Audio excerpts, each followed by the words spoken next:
Assalamualaikum warahmatullahi wabarakatuh. Perkenalkan, nama saya Anissa Kirani dengan NIM C1C02218. Di sini saya akan menjelaskan materi tentang metode riset.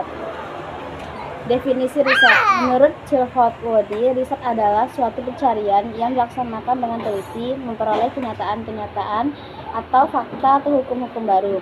Di dalamnya terdapat usaha dan perencanaan yang sungguh-sungguh yang relatif, makan waktu dan cukup lama. Sedangkan National Science Foundation 1956 memberikan pengertian bahwa riset itu adalah usaha pencarian secara sistematik dan mendalam untuk mendapatkan ilmu pengetahuan yang lebih luas dan lebih sempurna tentang subjek yang sedang dipelajari. Kemudian tujuan riset. Terdapat 5 tujuan spesifik dari suatu riset, yaitu yang pertama, menggambarkan fenomena, yang kedua, menemukan hubungan, yang ketiga, menjelaskan fenomena, yang keempat, memprediksi kejadian-kejadian di masa yang akan datang, yang kelima, melihat pengaruh satu atau lebih faktor terhadap satu atau lebih kejadian. Kemudian variabel riset. Variabel merupakan suatu sifat yang dapat memiliki berbagai macam nilai. Variabel adalah sesuatu yang bervariasi. Variabel biasanya diekspresikan dalam bentuk lambang atau simbol yang pada letaknya di bilangan atau nilai.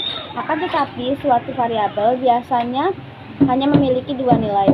Nilai variabel tergantung pada konstruksi yang mewakilinya. Pertama, variabel independen dan variabel dependen. Variabel independen disebut juga variabel bebas yang merupakan jenis variabel yang dipandang sebagai penyebab munculnya variabel dependen yang diduga sebagai akibatnya.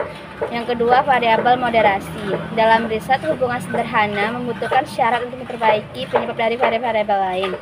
Satu jenis variabel seringkali digunakan terhadap variabel penjelas. Dalam hal ini, variabel tersebut dikatakan variabel moderasi.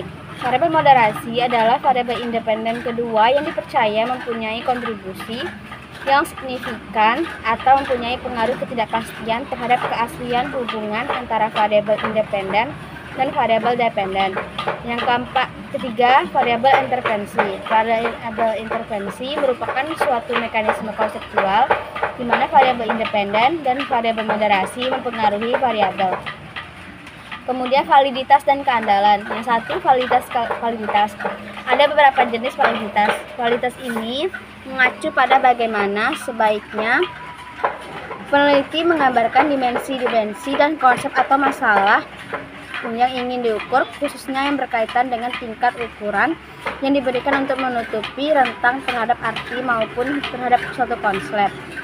Ada dua jenis kriteria yang berhubungan dengan validitas, yaitu validitas prediktif dan validitas konkuren. Yang kedua, keandalan. Suatu instrumen alat ukur yang andal akan menghasilkan alat ukur yang stabil di setiap waktu. Aspek lain dari keandalan adalah akurasi dari instrumen pengukuran. Kemudian metode pengumpulan data. Yang pertama, survei. Dalam survei tidak ada interaksi langsung antara seorang peneliti dengan responden.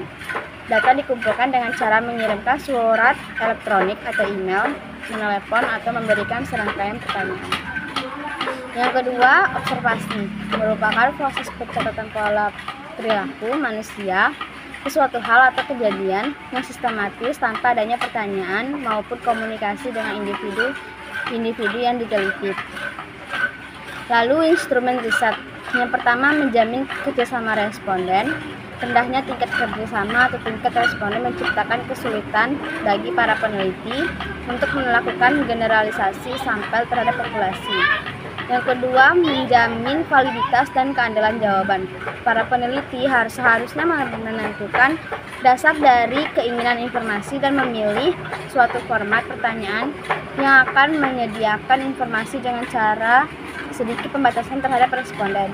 Kemudian yang terakhir, analisis data persiapan laporan. Analisis data dilakukan setelah peneliti mengumpulkan semua data yang diperlukan dalam riset. Peneliti biasanya melakukan beberapa tahap persiapan data untuk memudahkan proses analisis data.